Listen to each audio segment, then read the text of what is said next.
Paz e graça para você ligado nessa emissora. Começamos agora o seu programa de reflexão, entrevistas e debates de todas as noites. Ao assistirmos aos noticiários na televisão, ou ao ouvirmos as notícias nos rádios, ao abrirmos os jornais, ou até mesmo andar pelas ruas, a gente se assusta com a escalada da violência. O Brasil é um dos campeões de violência no mundo. E o que tem chamado muito a nossa atenção é que há uma escalada de brutalidade nessa violência, envolvendo pessoas extremamente jovens, adolescentes. E uma coisa inédita até poucos anos atrás, meninas que se pegam de forma extremamente violenta na porta da escola por bobagens, uma maior que a outra, mas se estapeiam e se agridem de maneira extremamente violenta. Isso eu não estou acostumado a ver. Para mim é algo muito novo, muito recente. Um fenômeno que não fazia parte, por exemplo, da minha juventude ou da minha infância, que não é tão distante assim na linha do tempo. O que está acontecendo com os nossos jovens? Que o mundo juvenil e adulto contém a violência, isso vem desde os anos 50 lá nos Estados Unidos, com o advento das gangues que infernizaram Nova York. Quem lê os livros A Cruz e o Punhal, Foge, Nick, Foge, está ambientado com esse cenário norte-americano, que acabou migrando para o Brasil. Não nos mesmos termos, graças a Deus, mas a escalada da violência brutal entre jovenzinhos e jovenzinhas é algo que realmente eu não conhecia. E, de fato, merece uma reflexão mais séria do que aquela que nós temos visto da parte das autoridades, dos pais, dos educadores, dos pensadores da sociedade e da igreja. O que está acontecendo com os nossos adolescentes? Por que eles se comportam de maneira tão brutal, como se fossem animais selvagens, com sangue nos olhos? O que vai acontecer com esses adolescentes daqui a pouco tempo se eles sobreviverem? Como eles serão? Como vão se comportar daqui a pouquíssimos anos? Outra coisa, a lei cada vez mais faculta direitos e proteção a esses adolescentes. Isso não representa uma ameaça à segurança deles e da sociedade? O que devemos fazer? Como devemos nos posicionar e encarar esse problema? Está no ar o Vejam Só.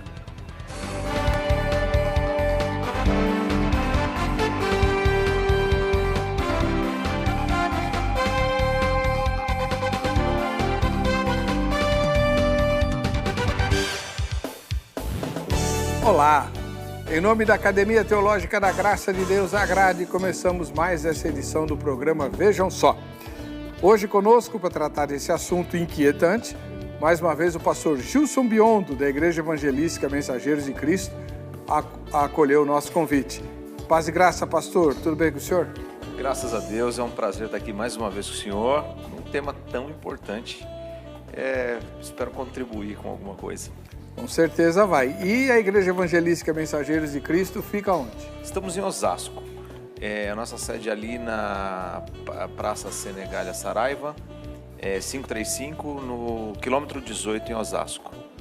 Muito obrigado pela presença do irmão. É uma honra.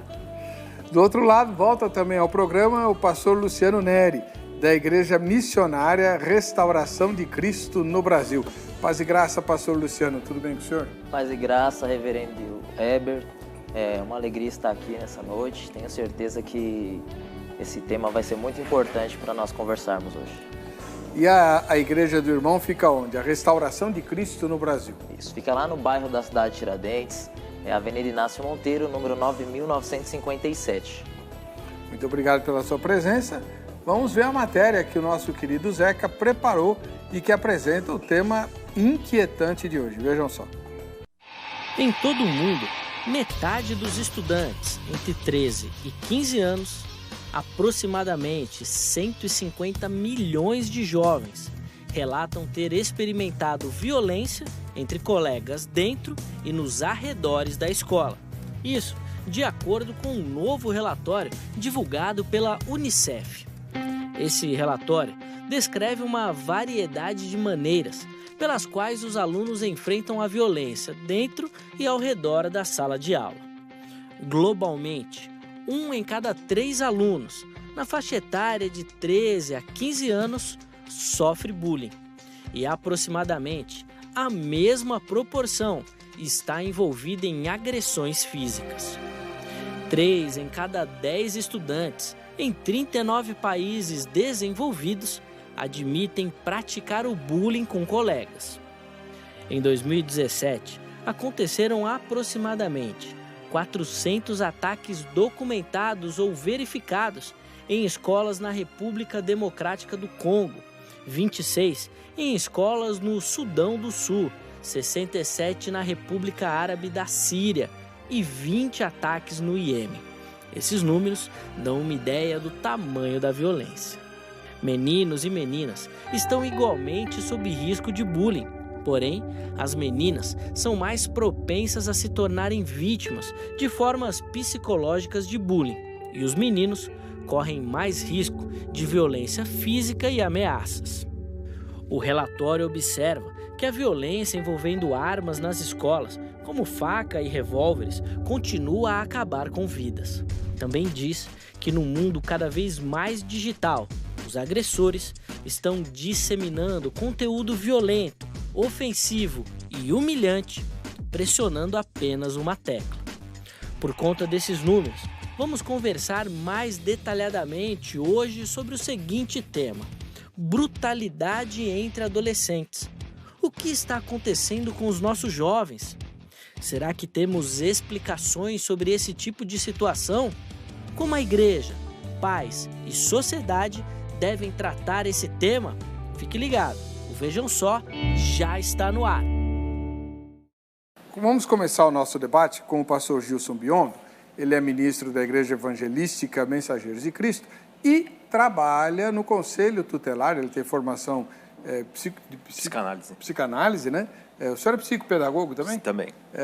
Trabalha diretamente com jovens e crianças em situação de violência, de risco, etc., no Conselho Tutelar, além de ser ministro do Evangelho.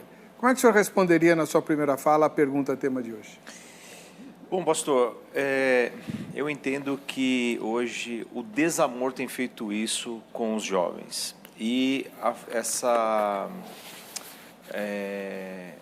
desestrutura familiar, o desamor, a desestrutura familiar tem feito uma diferença muito grande nas gerações que foram divididas como X, Y e Z. Geração X, geração Y e agora a geração Z, que explica-se, né, que é uma geração ansiosa, individualista, que retém tudo para ela mesma. Então, essa é a explicação? Eu entendo dessa forma. Agora, para a gente explanar... Vamos lá. Vamos lá. Depois. Okay. Deixa eu pegar a opinião agora do pastor Luciano Neri. Ele é ministro da Igreja Missionária Restauração de Cristo no Brasil e é advogado. Então, como advogado, ele deve ficar do outro lado do que fica o pastor Gilson Biondo, né? Chamado para tentar ajudar adolescentes em situação que cometeram delitos, né? Como é que fala? Atos infracionais, sei lá. Eu acho tão esquisita essa... Vou usar a palavra frescura da legislação, né? Mas tudo bem. Como é que o senhor vê essa questão como pastor e militante da justiça? É natural que, diante da sociedade que nós temos vivido, o pastor Gilson ele coloca a posição como psicólogo, tudo isso, mas nós temos uma questão social que muitos jovens, por causa do meio que eles convivem, naturalmente eles tendem a desenvolver uma violência. Muito do aumento dessa violência que tem crescido no meio dos adolescentes, acredito eu que passa pelo meio social.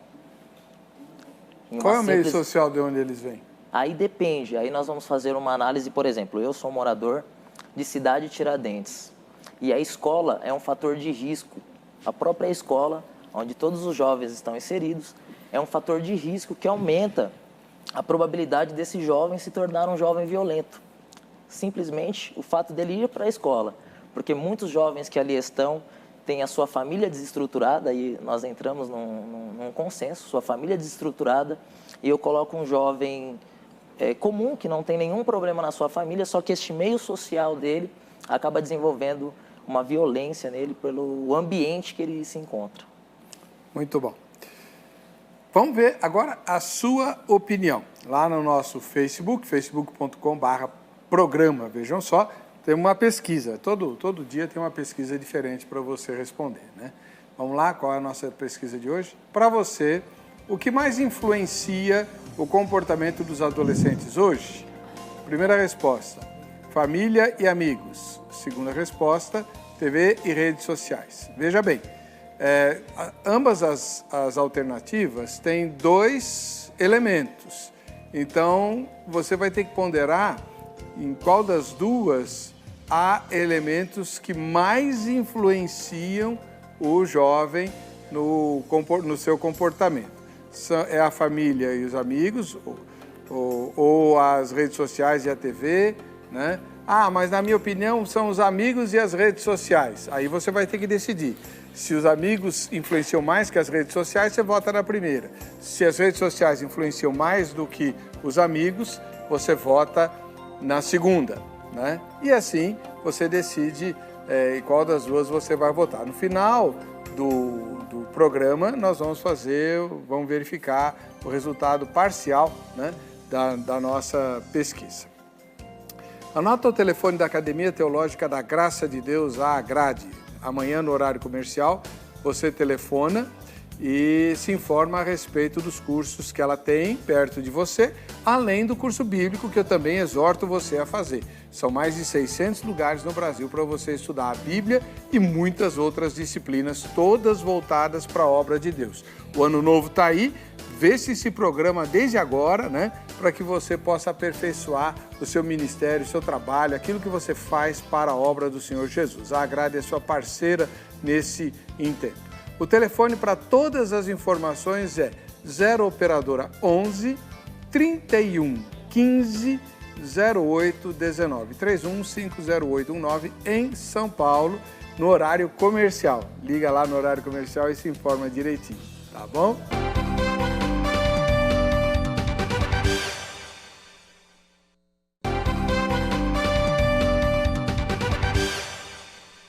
Pois é, agora chegou o momento mais legal do programa. Você já recebeu um monte de dicas aí importantes para ficar bem, mas nós queremos ver você aqui, na nossa tela.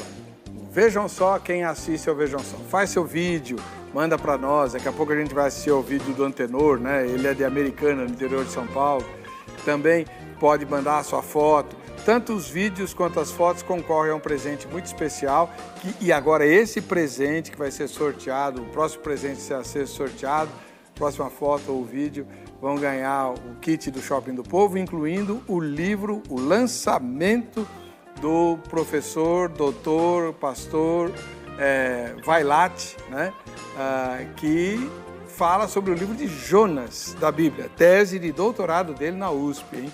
É imperdível essa leitura, até porque tira todas as suas dúvidas se o livro de Jonas é literal ou não. Já vou avisando que ele prova que é literal, tá? Muito legal. Vamos ver as fotos. Em Jacareí, aqui no Vale do Paraíba, em São Paulo, nós temos o Dariel de Moura. Um abração para você, Dariel. Deus abençoe ao povo de Jacareí. A gente tem uma boa audiência aí no Vale do Paraíba. Deus abençoe todos vocês. Em Santa Fé do Sul, em São Paulo, nós temos a Lúcia Rossi, que foi fotografada pelo maridão, o Paulo Sérgio, né? Preciso conhecer Santa Fé do Sul. Já tem vindo fotos aí, fiquei curioso para conhecer essa cidade, já que está no estado de São Paulo, né? Deus abençoe vocês aí, Lúcia e Paulo Sérgio. No Rio de Janeiro, a missionária Raí Alves, né? Ô, Raí, Deus te abençoe, missionária. Um grande abraço ao povo do Rio, né? O povo da cidade maravilhosa, do estado fluminense, uma bênção. Agora a gente vai para Goiânia, em Goiás, uma das cidades mais evangélicas do país. Lá nós temos o Paulo Ferreira, a esposa Joselita, a filha Sara, o genro Rumenig. Cadê o genro que eu não estou vendo? camiseta... Ah, o genro está lá de camiseta preta, o Rumenig, e a enteada Tuane, lá em Goiânia, em Goiás. Olha que família maravilhosa, né? Mas o chefe da casa é que bateu a foto, né? O Paulo Ferreira, acompanhado da... Ah, a Joselita está lá com o restante do povo. Então vamos lá, Paulo, Joselita, a Sara, que é filha, o genro, que é o Rumenig, né? E a Tuane, lá de Goiânia, em Goiás. E vamos agora para aqui em São Mateus, na capital paulista, o Pedro e a Emanuele, né, que foram fotografados pela Ruth Valdagno, né? Pedro e Emanuele e mais a Ruth assistem, ou vejam só aqui na capital, no bairro de São Mateus, fica o convite para virem assistir ao programa ao vivo. Basta combinar com a Débora pelo Facebook, tá bom? Muito bem, vamos lá. Pastor Gilson Biondo, da Igreja Evangelística Mensageiros de Cristo. O senhor tem tido muito trabalho no Conselho Tutelar por conta de violência perpetrada por jovens? Quando eles não são a vítima, são os perpetradores? Tem muito mesmo. Inclusive, eu fiz muitas palestras, né, em conjunto com a Polícia Militar. Fizemos agora um simpósio na cidade de Taboão da Serra sobre violência. Porque há uma violência, uma desordem, há uma depredação de patrimônio, enfim, dentro das escolas. E aí a conscientização é hoje o melhor remédio. Mas você não pode só conscientizar os jovens, você precisa trazer também os pais. E o entendimento disso tudo é uma falta de relacionamento. E que os acontecimentos atuais são somente o reflexo da falta de relacionamento que a família tem. Porque tudo isso acontece na tenra idade. E aí, na primeira infância, é onde eles vão formar essa personalidade, ou para bom ou para ruim, ou uma formação de caráter, dentro de princípios ou não. Porque os valores mudam, né? Filhos da sua casa, da sua época e do seu conceito. Aí depende de como os pais conduzem isso. Então, hoje a brutalidade cresceu demais por conta dos pais estarem muito ausentes dentro de casa. Vou dar um exemplo. No nosso tempo, vou dizer assim, nós íamos para a escola meio período, e meio período nós ficávamos no seio da família. Nós éramos instruídos dentro de casa pelos nossos pais. E aí, existe até na Constituição uma lei, artigo 1634, compete a ambos os pais, qualquer que seja a situação conjugal, o pleno exercício do poder familiar, que consiste, quanto aos filhos, só peguei o inciso 9, exigir que lhes prestem obediência, respeito e os serviços próprios de sua idade e condição. O que nós fazíamos muito em casa antes, auxiliar a família, nós éramos criados dentro de princípios e dentro dos valores. E aí, o que aconteceu? Hoje, se transformou num depósito de criança. Você coloca uma criança numa escola às 6 da manhã, busca às 7 da noite, essa criança está dormindo, e você faz a lei da compensação no final de semana, tentando dar tudo que a criança, suprir a falta dos pais, para que essa criança cresça de uma forma... Então, é um erro que hoje tem um reflexo muito grande e que o nosso pastor falou a respeito dessa... do contexto que a criança está inserida, ou que esse jovem está inserido. Do ambiente que ele está inserido. Só que isso não acontece só em escolas públicas, acontece nas particulares também. E a decorrência disso, nesta geração atual, chamada de Z, é a individualidade, é o egoísmo, é o viver sozinho, é o viver calado. Você vê a fragilidade deles em relação à depressão.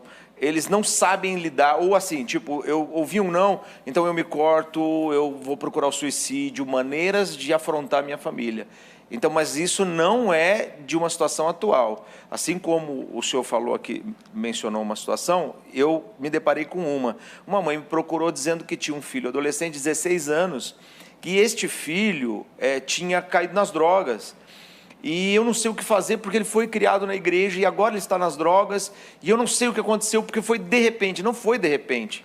Essas crianças, elas vão emitindo sinais, vão dando sinais, e precisa ser feita uma leitura de como está a família, porque a criança e este adolescente é o reflexo da sua família. Se ele é agressivo em casa, é porque ele viu agressividade em casa. Se ele faz bullying na escola, é porque ele sofreu dentro de casa algum tipo de trauma, que isso vai fazer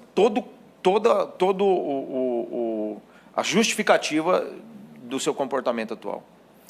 Pastor Luciano, como advogado, o senhor concorda com o que o pastor Gilson está falando? Ou tem outros elementos mais graves do que esses? Bom, acredito que os outros elementos complementam o que o nosso pastor já disse, né?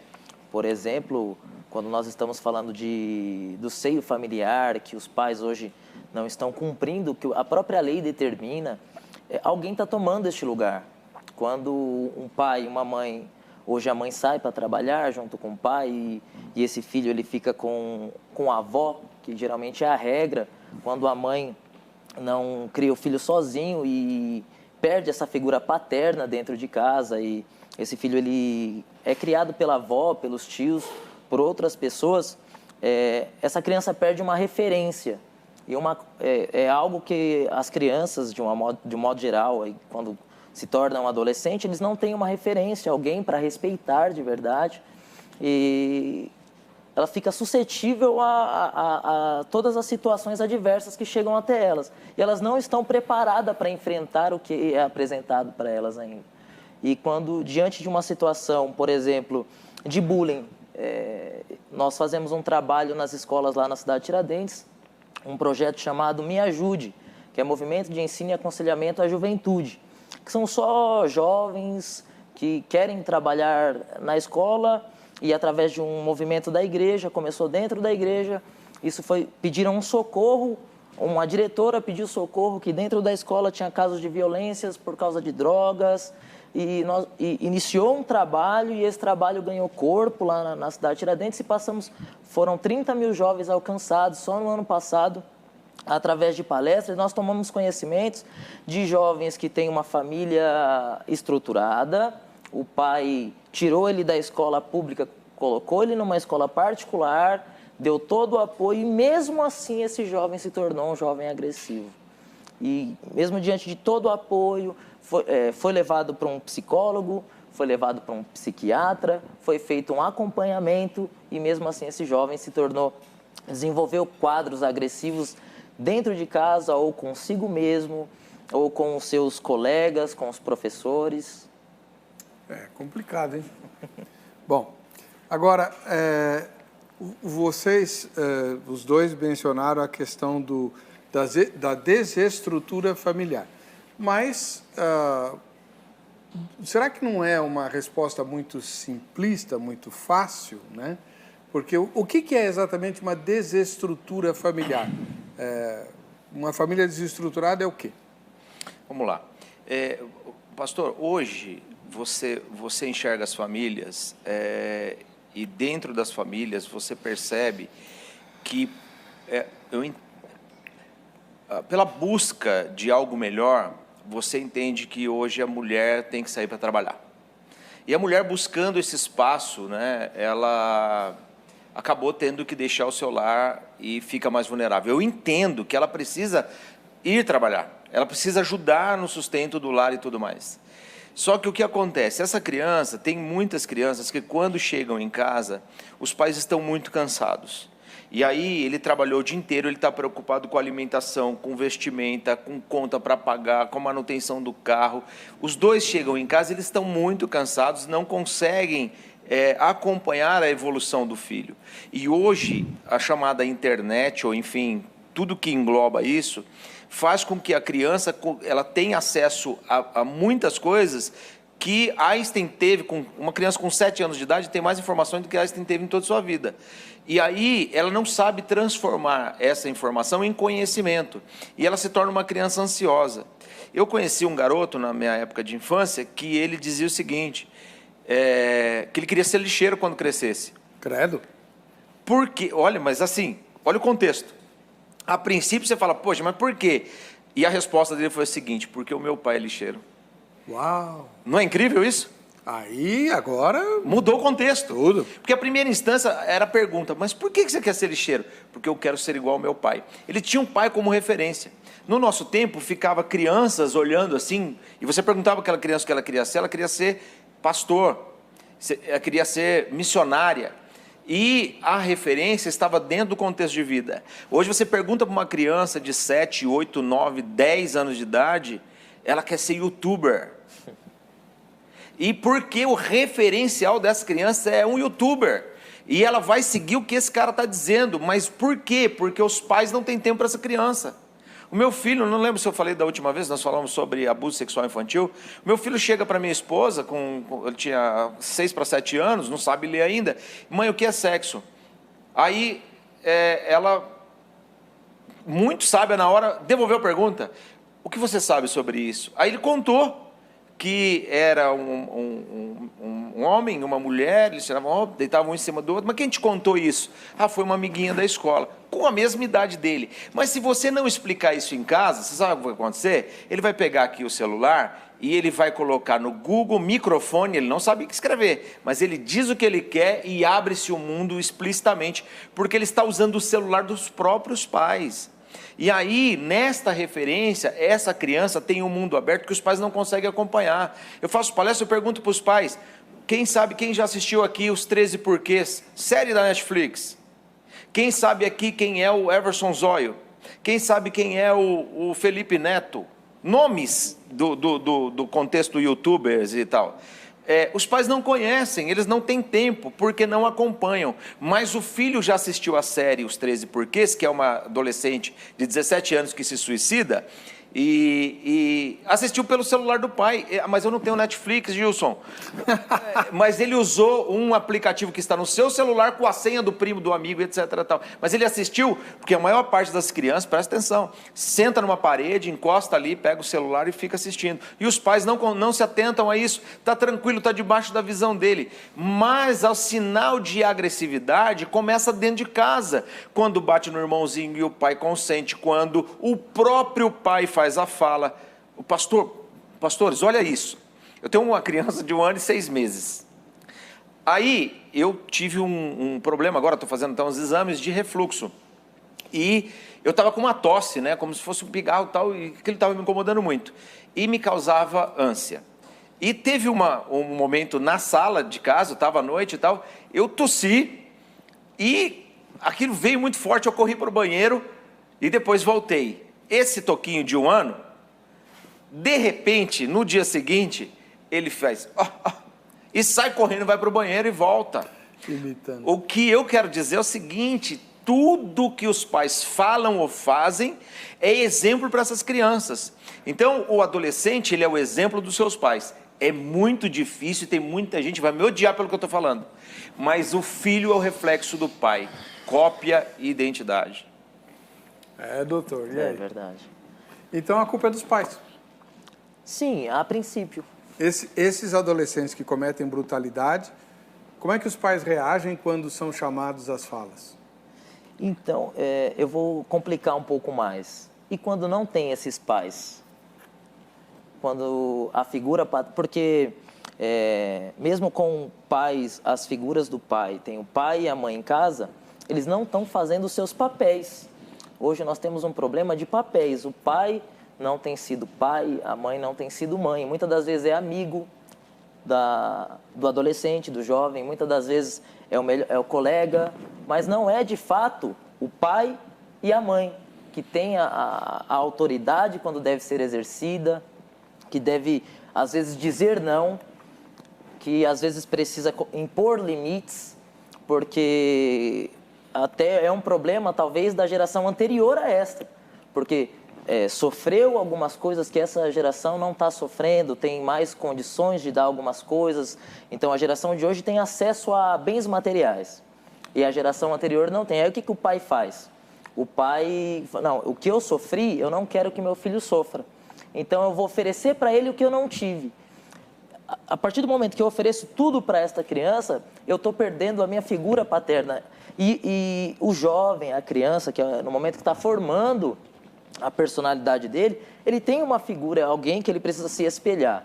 Quando esse pai deixa de ser essa figura e passa a ser alguém que simplesmente é a pessoa que me fornece os bens que eu preciso, mas o meu objetivo é ser igual ao youtuber. Praticamente, quando for necessário esse pai exercer a autoridade, quando ele perceber os primeiros sinais de violência, de agressividade, não vai ser correspondido. Ele vai tentar trazer o filho para si, mas ele muitas das vezes já até perdeu, não consegue mais controlar. Como no exemplo que você mencionou antes. Bom, no próximo bloco a gente vai querer saber o que a igreja tem feito. Afinal de contas, a função de evangelizar é da igreja, né? E ela tem conseguido evangelizar os jovens. E também a escola. Aliás, eu tenho uma história inacreditável sobre uma ótima escola. Não sai daí que você já vai saber. Agora a gente vai ver o vídeo, né, do Antenor Neto, lá de Americana. Vamos lá. A paz, meu nome é Antenor Neto, sou de Americana, aqui interior de São Paulo. Pastor, eu gostaria de saber eu queria ver um debate sobre João capítulo 20, do 21 ao 23, quando os discípulos, né, até então, receberam o Espírito Santo e recebeu o poder de perdoar ou não os pecados. Gostaria de saber sobre isso. Um abraço. Legal, muito interessante. Essa fala de Jesus é bem enigmática, né? Como assim? Os pecados que vocês retiverem serão retidos e os que vocês perdoarem serão perdoados. Mas não é Deus que perdoa os pecados? Nós temos poder de reter pecado? E vai ser bom. Anota aí, Angélica, vamos pautar esse tema para rapidinho aí, tá bom? Vamos para o intervalo, voltamos já.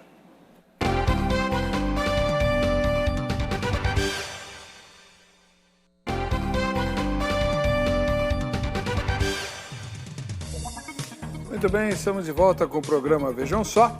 Hoje discutindo as brutalidades causadas por adolescentes, né?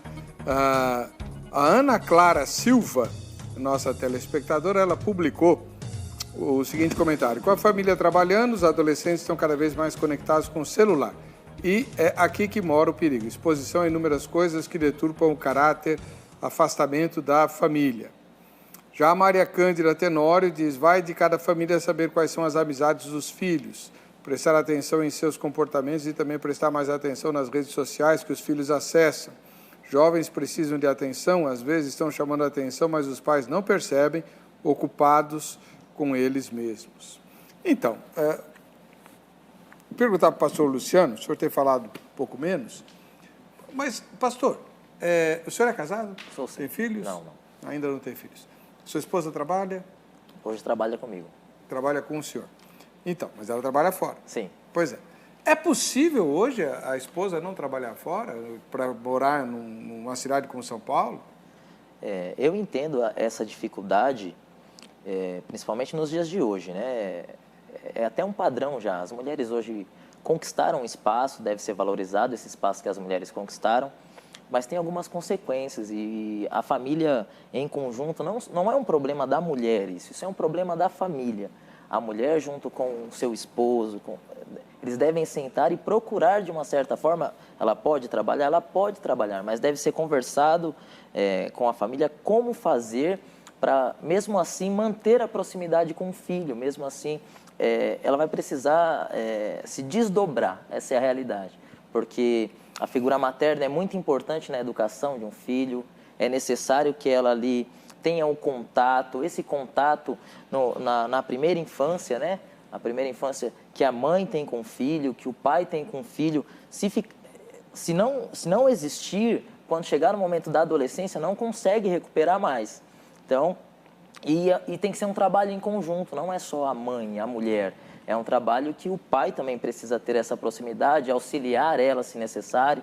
Muitas das vezes a mulher ela precisa trabalhar fora e ela precisa chegar em casa, ela tem o filho, mas ela tem também todos os afazeres de casa, tem um monte de coisa para desenvolver ainda, tem que lavar a louça, tem que passar pano na casa inteira, tirar o pó, dormir, e enquanto isso ela deixa o filho lá com o celular para ela ter tempo de fazer todas essas coisas. Infelizmente, isso traz prejuízos na formação de uma criança que pode se tornar um jovem agressivo, por exemplo. Lúcia Mateus publicou: claro que é a família, cada uma que dá dó. Sou professor e vejo os adolescentes ou vejo nos adolescentes retratos dos seus responsáveis. Ela praticamente usou suas palavras, pastor Gilson. É isso aí. Agora, é aquela velha história. Eu falei que eu ia falar da igreja e da escola, vou começar pela escola. Essa semana, agora que passou, eu ouvi um relato que, misericórdia, se não viesse de uma pastora que eu conheço, minha aluna, eu não ia acreditar. A filha dela, ela tem uma filha de 9 anos, que estuda numa escola, um CEL é... Centro Educacional Unificado. Centro Educacional Unificado, é uma escola de altíssimo padrão, sim, pública, mas de altíssimo padrão, que tem como intenção prover todo tipo de formação para o aluno, né? E geralmente aluno de baixa renda. Não apenas a educação formal, mas introdução nas artes, na política, aliás, política é o que eles mais fazem, e um monte de coisa. Pois bem, dentro desse monte de coisa, inclusive a escola teve lá um dia em que as crianças foram exortadas a irem fantasiadas, porque era o dia de Halloween, explicaram a origem do Halloween e como é que o Halloween é brincado no mundo, tarará, tarará, tarará. Tá bom, 31 de outubro, Halloween, bababá. Passaram-se alguns dias, essa criança estava assistindo ao pronunciamento de Sua Excelência, o Presidente da República, Michel Temer, falando a respeito do dia da proclamação da República, agora, dia 15 de novembro. E essa criança vai para a mãe e pergunta assim: mãe, o que é República? Ela está no 4º ano da escola. Ela sabe o que é o Halloween, mas ela nunca ouviu falar no que é República, numa escola de São Paulo. Que isso? O que está acontecendo com as escolas? O que eles estão querendo ensinar, afinal de contas? Poxa vida, República! Complicado. Deixa eu te falar uma coisa que aconteceu comigo. Estou dando uma palestra para os adolescentes e eu sempre coloco algumas estatísticas sobre a importância de se cuidar. E eu estava dizendo que em 2015, últimos dados, né, atualizados que nós temos, nós tivemos aproximadamente 1,5 milhão de casos de gonorreia registrados. E no começo deste ano, nós tivemos um surto de sífilis na cidade de Osasco. Inclusive foi um trabalho muito forte da Secretaria de Saúde, né, para atender a cidade, os munícipes. Aí uma adolescente, mais ou menos 16, 17 anos, levantou a mão corajosamente e me interrompeu perguntando o que é gonorreia. Minha pergunta para o senhor: qual foi a última vez que o senhor ouviu uma campanha sobre gonorreia? Quando eu era adolescente. E de AIDS, por exemplo, você ouve talvez 15 segundos antes do carnaval e não se fala mais nisso. Os adolescentes não sabem o que é isso. Eu entendo o que o senhor está falando. Entendeu? Então, mas a escola está se ocupando de outras coisas que não educação. É isso aí. Exatamente. Não está ensinando. Exatamente. Né? Por isso que eu olho com simpatia algumas, não todas, mas algumas das ideias desse movimento de revisão educacional, sim, da escola sem partido e tal, porque, poxa vida, deturpamos completamente o objetivo escolar. E como é que o senhor vê a atuação da igreja na evangelização dos jovens, pastor? Depois o senhor também. Ok. Hoje, pífia. Tô louco. Para ser direto. Fizemos um palco de show tentando mundanizar a igreja. Colocamos lá um monte de artistas, criamos uma sensação de show para que atraísse e ele não desejasse estar fora. E aí, ele não está nem dentro nem fora, ele não entende mais o que é o quê. Quando ele está lá dentro, ele não entende mais o que é estar satisfeito em Cristo. Porque a satisfação dele sempre vai estar em uma outra coisa. E o nosso erro dentro da igreja, o que nós estamos trabalhando junto com o Conselho de Pastores para alcançar essas igrejas, né, conscientizar as famílias, é só através de um bom comunicado. A família deixou de investir muito na família, a igreja deixou de investir muito na família e investiu muito na prosperidade. E aí teve uma defasagem muito grande. E hoje você pega jovens de dentro da igreja e pergunta para ele por que ele não quer ir para a igreja. Ele diz: porque eu não quero ser igual ao meu pai, igual à minha mãe, que dentro da igreja se porta de uma forma e em casa é outra. E o adolescente que não é agressivo, que se comporta, que tem princípios, que tem respeito pelo outro cidadão, é porque ele é respeitado em casa, porque ele vê isso em casa. É exemplo, pastor. Se nós não tivermos a consciência de que nós somos exemplo, a igreja vai continuar perdendo espaço para o mundo, tentando trazer coisas do mundo para dentro da igreja para atrair o jovem. E se o jovem não for satisfeito pela palavra de Deus, simplesmente, pura e simples, ele nunca será satisfeito com nada. E o senhor, como é que vê isso? Concordo plenamente com o pastor. Não tem como exigir dos nossos jovens postura diferente se quando os heróis do passado, eu sou, embora muito novo, sou criado com pastores antigos ainda, né? Meu pastor, ele foi criado por pastores antigos, guarda alguns princípios que falar para uns jovens hoje, ele fala, mas na igreja ali eu posso fazer o que eu quero, por que aqui eu não posso, por que eu não posso ficar? Um exemplo, por que aqui eu tenho que namorar e casar, não posso praticar sexo antes do casamento, mas meu colega que também é da igreja, ele pode. Então, de uma certa forma, banalizou demais a pregação deste evangelho que prega facilidades, e o jovem, tudo que ele quer é facilidades, tudo que ele quer é ser recebido e alguém que concorde com tudo que ele quer, com tudo que ele diz, aonde ele chega, ele possa se sentir o centro das atenções.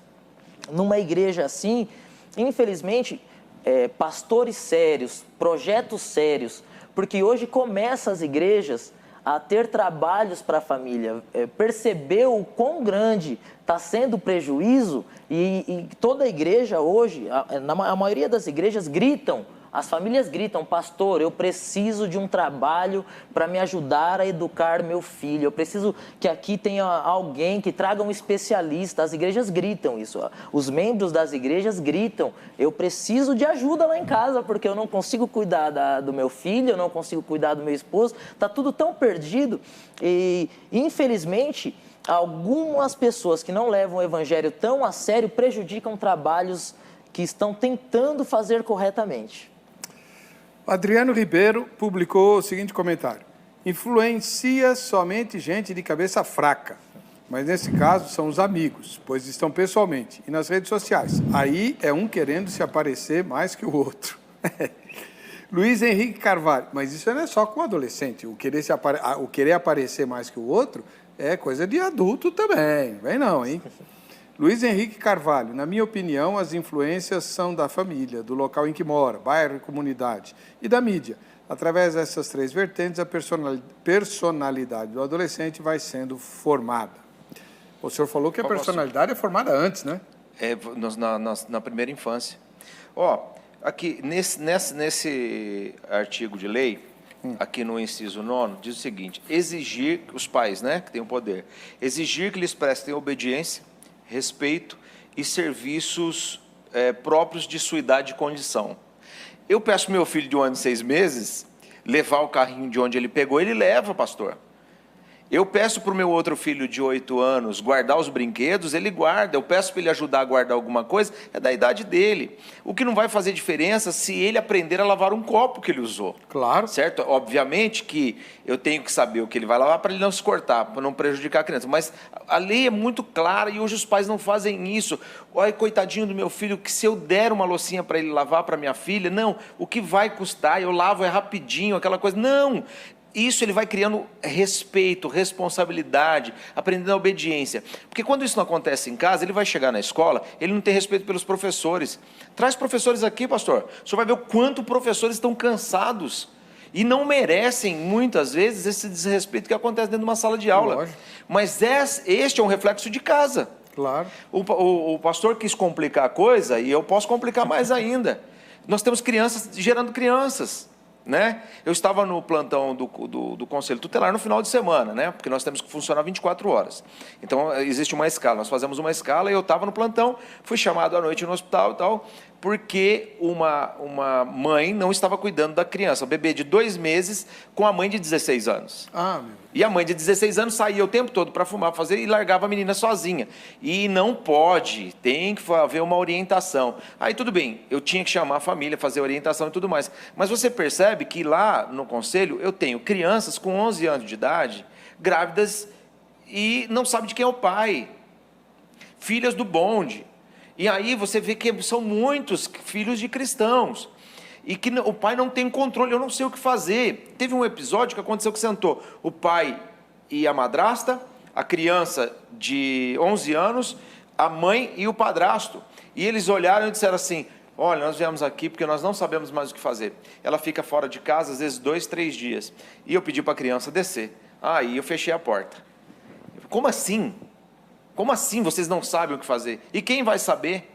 Então, você percebe que os pais perderam a mão, perderam o relacionamento, porque o diálogo ainda é a melhor solução. E ninguém quer investir tempo. Pastor, colocar um tapetinho ali, ó, daqueles com estradinhas, sentar com a criança, brincar de carrinho com ela, entrar no mundo da imaginação, ela vai trocar o tempo de videogame, de celular, para sentar ali e ser pai de verdade. Porque muitas pessoas querem ter filhos, mas não querem ser pais. E ser pai verdadeiro é você dar atenção, dar carinho, dar amor. E isso é um investimento muito grande de tempo, vai demandar de você financeiramente, né? Só que agora pega o nosso tempo lá. Eu tenho uma palestra que eu falo família versus tecnologia. O que eu falo? Que no nosso tempo nós não precisávamos de dinheiro para ser feliz. Nós éramos criativos, nós sempre tínhamos um tio, alguém que era muito criativo. Riscar uma amarelinha, quanto custa? Brincar de peão, fazer pipa. É isso bolinha aí. De gude. Pergunta para uma criança de hoje, sabe aquele sapato de robô que a gente fazia de lata com 2 cordão? Pergunta se uma criança já fez isso, porque o pai nunca fez. Telefone sem fio. Telefone sem fio, taco, essa coisa toda. Agora não, vai sair com a criança, você tem que gastar um dinheirama num shopping para fazer a criança feliz. E ela não vai ser feliz porque ela vai enjoar. Você dá um presente para uma criança hoje, ela já enjoa amanhã. Sem dúvida. Vamos para a Crentolândia. Quero saber as soluções que propuseram lá. A gente tem observado atualmente muita violência, principalmente entre jovens e adolescentes. E o que a gente quer tentar entender é por que essa geração é tão violenta. O que você acha que acontece para que isso realmente seja uma realidade? Primeiro eu acho que é a falta de conhecimento, a falta de amor ao próximo está muito grande, a cada dia tem aumentado mais, infelizmente, na nossa população. E eu acho que se o pessoal colocasse a mão na consciência e melhorasse mais o amor ao próximo, e a gente cair na real que um depende do outro, isso melhorava muito. Na minha opinião, em primeiro lugar, falta o diálogo dentro dos lares. A violência se dá, né, pela a distância, né, que as pessoas têm de Deus. Hoje Deus, nesse Brasil dividido, né, de opiniões divididas, de liberdade de você escolher o lado, se afasta de Deus, né? E Deus fica dificultado de transformar essa vida ou colocar algum princípio bom, algum entendimento bom no coração dessa pessoa, hein? Eu acho que a melhor resposta não é a gente pensar no que diz respeito a questões sociológicas, né? Porque isso não muda muito. Mas eu acho que a gente aqui no ambiente cristão tem que tentar responder o que nós, igreja, estamos fazendo. Essa é a questão, cara. O que nós, como igreja, estamos fazendo? A cada esquina que você vai, você vê igrejas mais cheias que as outras, né? E Jesus falou que a gente é luz do mundo e sal da terra. E se o sal não salgar, para nada mais presta, a não ser pisado pelos homens. Ou seja, a igreja é a única que pode mudar essa realidade que a gente está. Eu acho que é falta de conceito, né? Também a religião também ajuda. A palavra de Deus também ajuda. Acho que as pessoas estão em torno de si próprio. O homem tem sido amante de si próprio. Ninguém busca refúgio. E quando vai buscar refúgio, está numa pior. Então acho que é isso aí, a falta de conhecimento, né? A falta de Deus. Está muito moderno o mundo de hoje. Então a educação ficou para trás. Então desde cedo que as crianças aprendem a usar mais o notebook, o tablet, então não tem aquela educação em casa mais como antigamente. Tá aí, gostei aí das respostas. Bom, quem quiser aprofundar nesse assunto, tanto o pastor Luciano Neri, da Igreja Missionária Restauração de Cristo no Brasil, quanto o pastor Gilson Biondo, da Igreja Evangelística Mensageiros de Cristo, ambos estão com os contatos publicados no Facebook, facebook.com/programa Vejam Só. É só você pegar lá, tá? Vamos ver o resultado parcial da enquete?